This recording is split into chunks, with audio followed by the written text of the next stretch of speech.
we've got Tom Potts with the. Am I reading that right? Tom Potts. Yes. All right. Hi, how you doing? I'm good. Tom, how you doing? Where are you joining us from, Tom? Based in Sydney. Sydney, Australia. Sydney. All right. Yes, of course. Yeah. Right. So welcome. And thank you for likewise. So what would you like to share with us? Any thoughts? What's on your mind, Tom? Yeah, sure. So now that we've had other interesting scenarios, what's on your mind in the land down under, people? What's going on over there? Land down under, land where all the convicts got sent.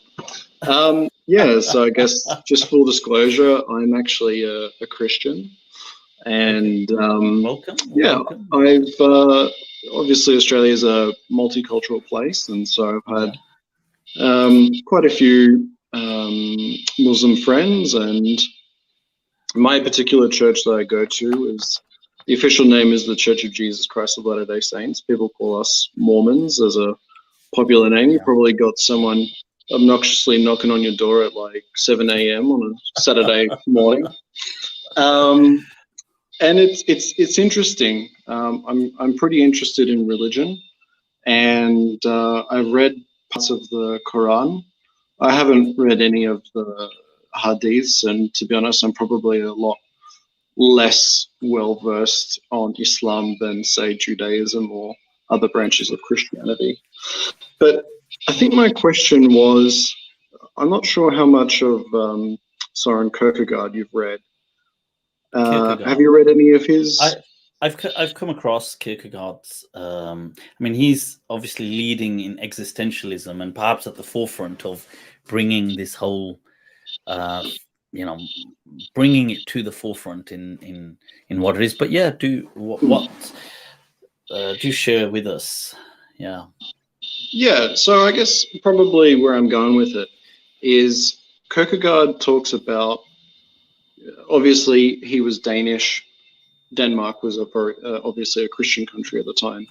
And he talks about that there's kind of like two forces at play, at least in Christianity. And this is where I'm coming to. Okay. He says that there's two centers sort of thought.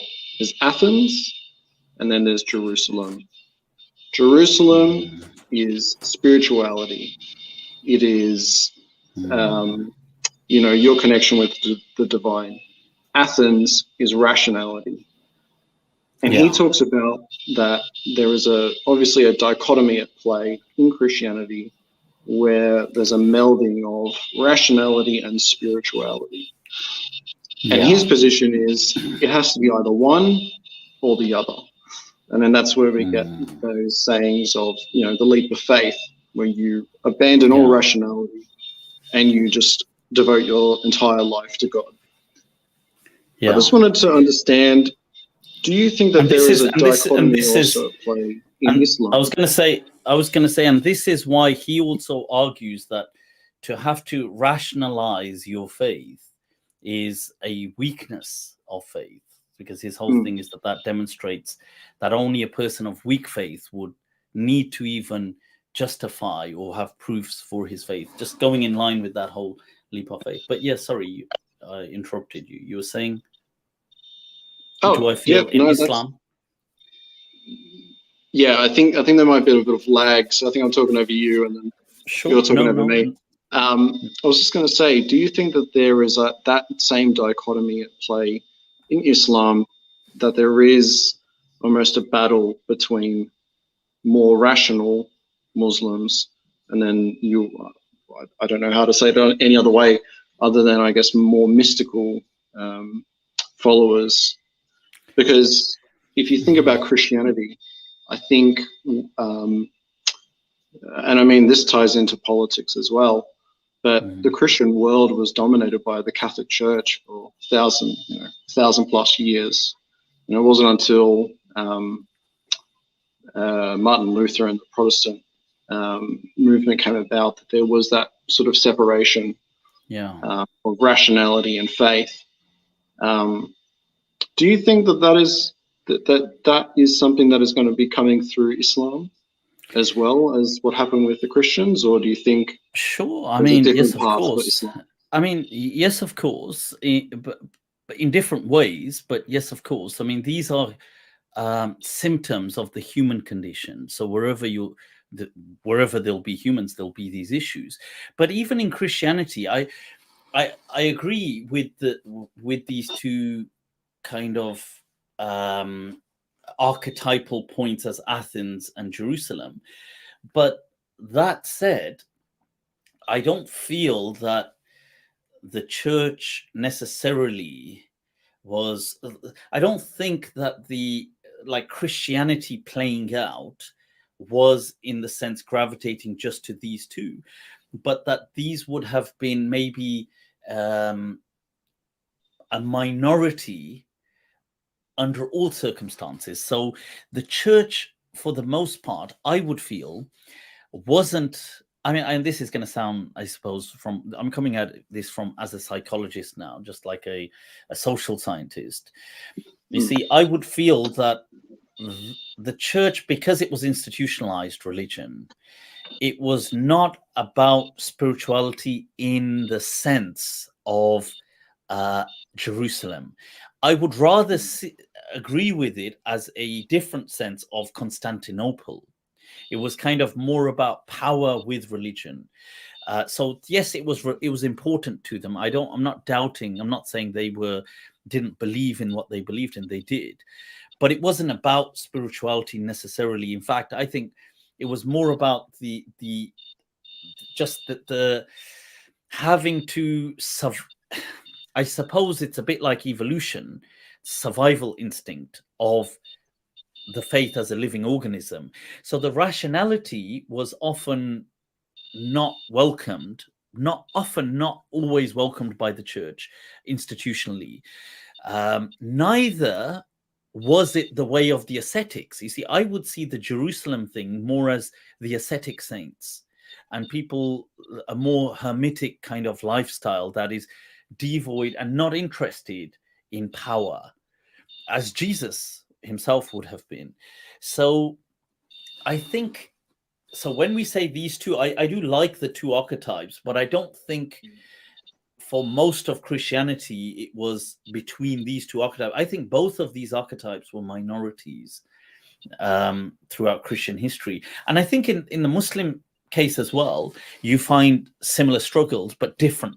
I mean, they're characterized by their own environments and landscapes. So Islamically, we didn't have this I don't know about we didn't have, but Islamically, there wasn't, the papal legacy did not really continue. So Islam chose a different path. So it began as fertile territory. There could have been, I suppose, a papal legacy in the sense as a caliph, let's say. So the caliph, as it begins in early Islam, one would assume it holds. I mean, there's the statutory power kind of element, but they are also the leaders of the faithful in religious matters. So in what they call the Rashidun caliphs. And some could see maybe one or even after that, up until the early Abbasids, some caliphs, even though they don't have that same kind of respect, but they still try on some occasions to do things like let's lead the Hajj annually, for example. So many of them, some won't, but many of them will try and revive that time and time again. Let's go to the Hajj. Harun al-Rashid is doing it. His sons are doing it. They're trying to show people that we are also the authority on faith as well, the caliph. And I think that was actually what was behind one of the first earliest inquisitions in Islam, which was the Caliph Ma'mun, and the inquisition of the Quran being created or uncreated was about showing his authority. But shortly after that, the caliphs just become kings, and they're not interested in trying to be religious leaders. So for the most of Islamic history, they weren't religious leaders. They were just, I mean, they were, obviously they still had the title, but they weren't trying to be that. And the scholars in Islam were an independent entity. So it gave it a very different nuance. Like there wasn't this battle between, see, whereas in Christianity, the church was the priesthood, which was the power. Whereas in the Muslim world, you had the kings, who were the kings or caliphs or dynasts, whatever. They had an entire political structure, their governors and whoever, and then scholars were totally separate to them. They weren't part of that elite. I mean, they were separate. They become a class unto themselves. So the power wasn't, it was quite separate. And so it gave it a totally different nuance. So in Islam, there was never, so people ask sometimes, will Islam have its kind of Martin Luther and its kind of Protestant movement of trying to separate the state from religion? But it never had that problem to start off with. It had it. I'm not saying it never had problems, but it never had that problem. So that was not really an issue for it to separate. And within it, there were, coming to your point, there were, if I can call them schools or directions that were very rational, as in everything. In fact, so much as they were entirely philosophical, almost like Avicenna, Ibn Sina, you had Kindi, you had Ibn Rushd, Averroes, Ghazali, all these people being very incredibly, everything is about reason, philosophy, to people who were just very spiritual and hermetic, like hermits, and mystical. They were just more about that. That's from early as well, Islam coming down. But then also, you see, you had people who, I think for the most part in Islam, they probably were somewhere in between, wavering. So most Sunni Muslims claim in the books, and they usually claim that this is a faith of reason, and it is built upon reason. So in the textbooks, it says this in all the kind of, in the major kind of creed books, it will always say this faith is built on reason. But then because of sectarian dynamics, they do have to, they draw a line themselves. They say, oh, but we always give supremacy to revelation. And this then becomes a question that, what does that exactly mean? Supremacy to reason or revelation?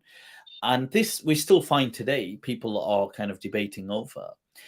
So I agree with you that there's been these nuances, and they continue to kind of happen and debate each other, and they have to, I guess, because it's just symptomatic of human beings. There will be some human beings that will see things, maybe 100% rationally, and some maybe 80%, some people maybe emotionally, some people maybe just mystically. So yeah, but all of these things do exist. They all exist within Islam, like as we speak and through time since the very beginning. Cool. I don't know if that I think I may have kind of just gone on and lost that point in between. But yeah, I think I need myself to learn a lot more about Islam, and I realize that I probably have quite a superficial understanding. But thank you for your time, and I appreciate. You're very welcome. I appreciate you joining us and watching and tuning in, and I commend you, and seriously, I congratulate you as well. That in a day and age like this, I think to have an open mind, regardless of what a person's own standing is, whether what faith that you being a Christian, or whether a person is, even if they don't believe in any faith, but to have an open mind which is driven by curiosity. I mean, that is a gem in this day and age. I'm very grateful that you've come on here, and just this interaction is, in that sense, priceless. So thank you as well. And we look forward to seeing you on the lives. People, Tom Potts from Australia. All right. So